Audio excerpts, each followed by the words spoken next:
এটা এইরকম বাংলাদেশ আমরা চাই নাই। কিন্তু আমাদের সেনাবাহিনী কোথায়, আমাদের পুলিশ কোথায়?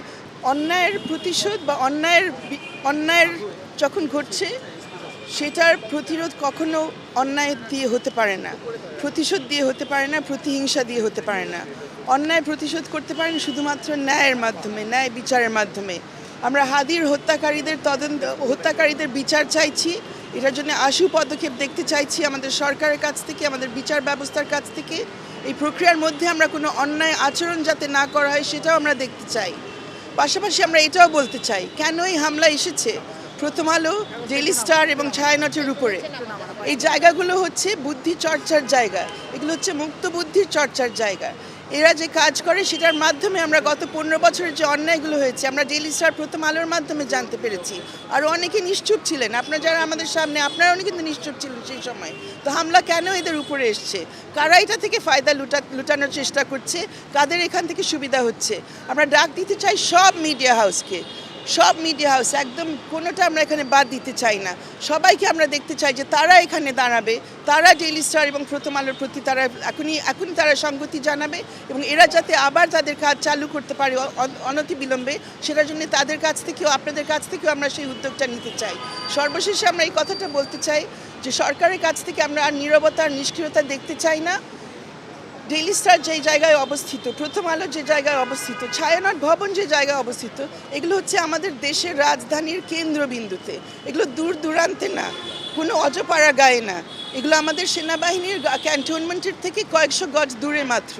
পুলিশ বাহিনীর এখানে এত সময় লাগার কথা ছিল না।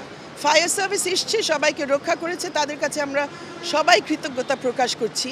কিন্তু আমাদের সেনাবাহিনী কোথায়, আমাদের পুলিশ কোথায়, তাদেরকে নির্দেশ কেন সময় মতো দেওয়া হচ্ছে না, এই বিষয়গুলোর জবাব আমরা চাইছি। আরএফএল অডিটর, বাঁকা হয় না, ফাঁকা হয় না, আর ভাঙা এক কথায় অসম্ভব। হাদি হত্যার বিচার চাই এবং হাদির যারা হত্যাকারী তাদেরকে আইনের মধ্যে নিয়ে আসা, সেটার জন্য আমরা সারা দেশে সকল মানুষ ঐক্যবদ্ধভাবে এই আওয়াজ তুলেছে। আমরা চাই যে আমাদের মধ্যে কোনো রকম ভয় না ছড়াক, আমাদের মধ্যে সাহস থাকুক।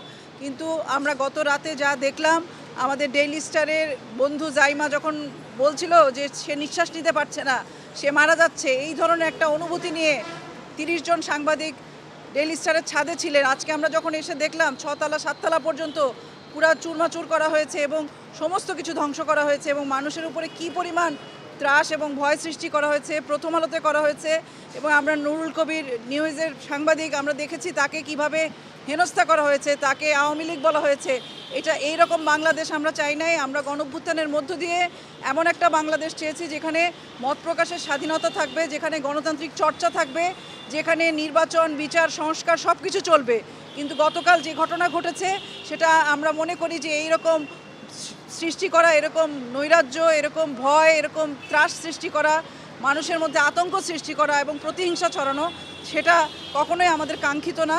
আমরা মনে করি বাংলাদেশের জনগণকে এবং বাংলাদেশের সকল রাজনৈতিক দলকে ঐক্যবদ্ধ হয়ে আজকে যে হাদি হত্যা হয়েছে সেটার বিরুদ্ধে যেমন দাঁড়ানো দরকার, তেমনি বাংলাদেশকে রক্ষা করা, সংবাদ মাধ্যম থেকে শুরু করে সবাই যাতে মত প্রকাশের স্বাধীনতা পায়, কারো উপরে যাতে কোনো রকম হয়রানি, কোনো রকম মব পরিচালনা না হয়, সে বিষয়ে আমাদের ঐক্যবদ্ধ হতে হবে। আজকে ডেইলি স্টারে হয়েছে, প্রথম আলোতে হয়েছে, ছায়ানটে হয়েছে, কালকে আপনার উপরে হবে না সেটা কোনো নিশ্চয়তা নাই।